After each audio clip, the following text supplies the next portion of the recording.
Senin 19 September 2022, Yayasan Pendidikan Persekolahan Gereja-Gereja Injili YPPGI di Tanah Papua genap berusia 59 tahun.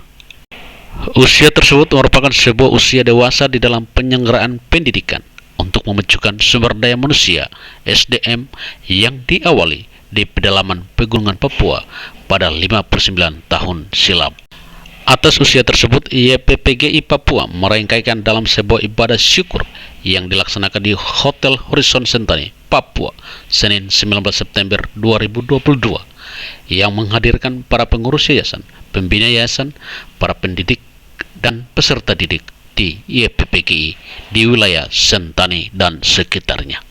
Kita akan membaca firman Tuhan 2 Korintus pasal 8 ayat 11 sampai dengan ayat 15. Maka sekarang selesaikan juga lah pelaksanaannya. Hendaklah pelaksanaannya sepadan dengan kerelaan-Mu dan lakukan itu dengan apa yang ada padamu. Sebab jika kamu rela untuk memberi, maka pemberianmu akan diterima. Kalau pemberianmu itu berdasarkan apa yang ada padamu, bukan berdasarkan apa yang tidak ada padamu. Sebab kamu dibebani, bukanlah supaya orang-orang lain mendapat keringanan, tetapi supaya ada keseimbangan. Maka hendaklah sekarang ini kelebihan kamu mencukupkan kekurangan mereka, agar kelebihan mereka kemudian mencukupkan kekurangan kamu, supaya ada keseimbangan. Seperti ada tertulis, orang yang mengumpulkan banyak tidak kelebihan, dan orang yang mengumpulkan sedikit tidak kekurangan. Hidup menjaga keseimbangan. Ini merupakan suatu prinsip hidup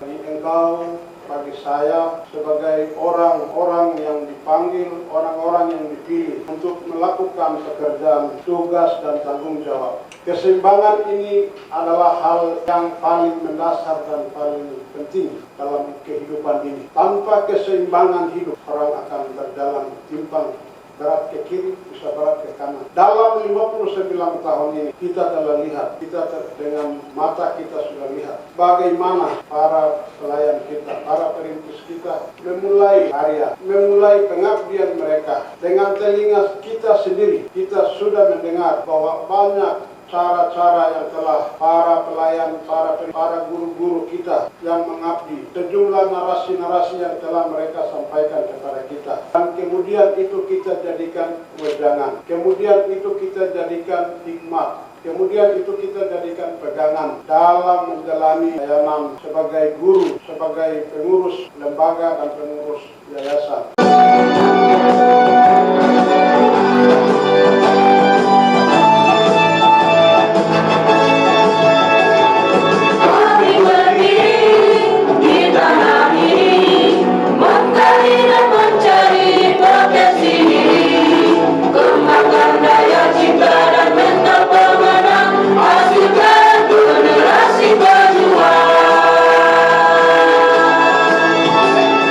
Benahi diri,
bahwa pada tanggal 19 September 1963 IPPG ini hadir di Tarokebo, kampung kecil di Kabupaten Deiyai, didirikan oleh para pimpinan gereja. Dan gereja secara khusus Kemah Injil setelah ada kegiatan gereja di dalam sejarah 62 itu pesta buah merah di Ilaga, 63 ada konferensi di Deiyai. Selang beberapa bulan terjadi pembentukan yayasan karena gereja melihat bahwa gereja tidak hanya bisa mengajarkan kebenaran firman Tuhan, tapi pendidikan umum, pendidikan yang akan melahirkan generasi-generasi seperti kami hari ini perlu dibentuk dalam satu lembaga pendidikan. Berjalannya waktu, IPPG dalam sejarah singkat yang sedikit saya ketahui, IPPG dari Kaukebo pindah ke bersama-sama dengan gereja yang diketuai oleh Bapak Christian David Paksoal, pendeta, dan itu dalam sejarah tidak tahu ini, mudah-mudahan saya tidak salah, berpindah ke Jayapura. Itu sejarah singkatnya, dan mulai berkembangkan sayap ke daerah Lapago, terus ke daerah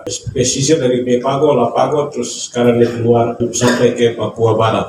Dalam sending 7 sending ya. 7 sending ini berkumpul untuk menyatukan persepsi, menyatukan pikiran untuk IPPG ini bisa bersama. Ini terjadilah satu pertemuan. Ini perlu ada satu sejarah yang perlu kita tulis lagi, sehingga ini penting. Kita bisa tahu dari mana IPPG itu ada dan bagaimana proses ini berjalan sampai hari ini.